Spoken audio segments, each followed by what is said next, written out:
अध्याय 19।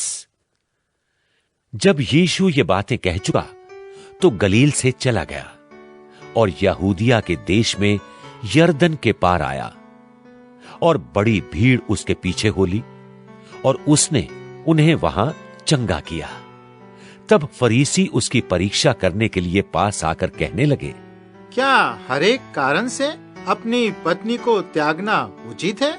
उसने उत्तर दिया, क्या तुमने नहीं पढ़ा कि जिसने उन्हें बनाया उसने आरंभ से नर और नारी बनाकर कहा, इस कारण मनुष्य अपने माता पिता से अलग होकर अपनी पत्नी के साथ रहेगा और वे दोनों एक तन होंगे। सो वे अब दो नहीं परंतु एक तन है। इसलिए जिसे परमेश्वर ने जोड़ा है उसे मनुष्य अलग न करे।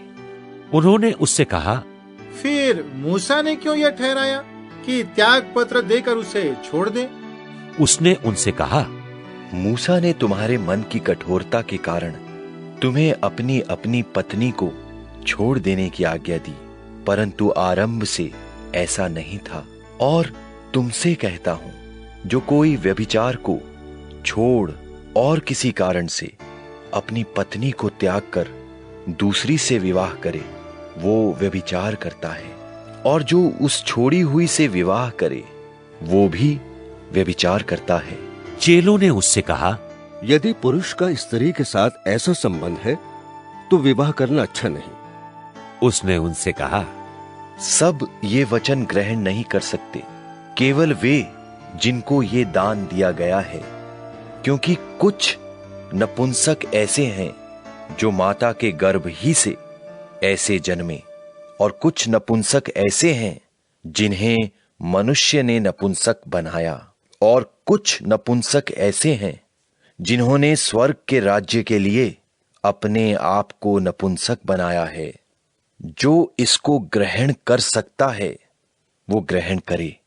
तब लोग बालकों को उसके पास लाए कि वो उन पर हाथ रखे और प्रार्थना करे, पर चेलों ने उन्हें डांटा। यीशु ने कहा, बालकों को मेरे पास आने दो, उन्हें मना न करो, क्योंकि स्वर्ग का राज्य ऐसों ही का है। और वो उन पर हाथ रखकर वहां से चला गया।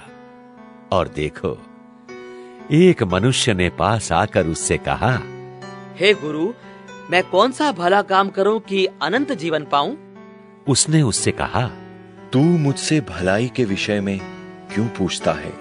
भला तो एक ही है, पर यदि तू जीवन में प्रवेश करना चाहता है तो आज्ञाओं को माना कर। उसने उससे कहा, कौन सी आज्ञाएं? यीशु ने कहा, ये कि हत्या न करना, व्यभिचार न करना, चोरी न करना, झूठी गवाही न देना, अपने पिता और अपनी माता का आदर करना, और अपने पड़ोसी से अपने समान प्रेम रखना। उस जवान ने उससे कहा, इन सबको तो मैंने माना है, अब मुझ में किस बात की घटी है?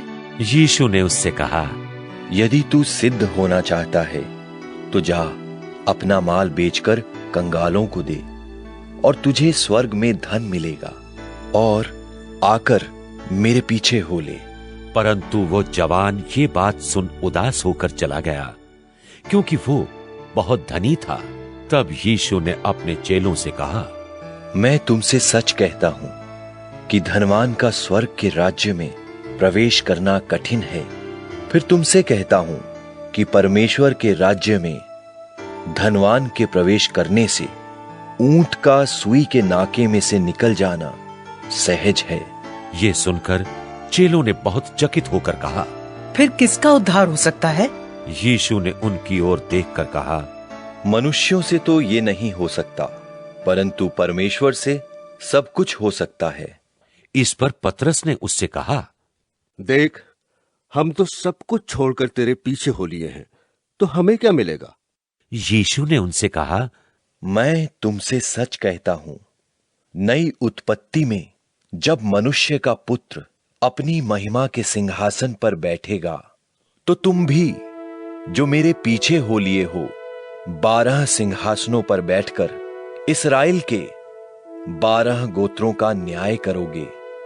और जिस किसी ने घरों या भाइयों या बहनों या पिता या माता या लड़के वालों या खेतों को मेरे नाम के लिए छोड़ दिया है, उसको 100 गुना मिलेगा और वो अनंत जीवन का अधिकारी होगा।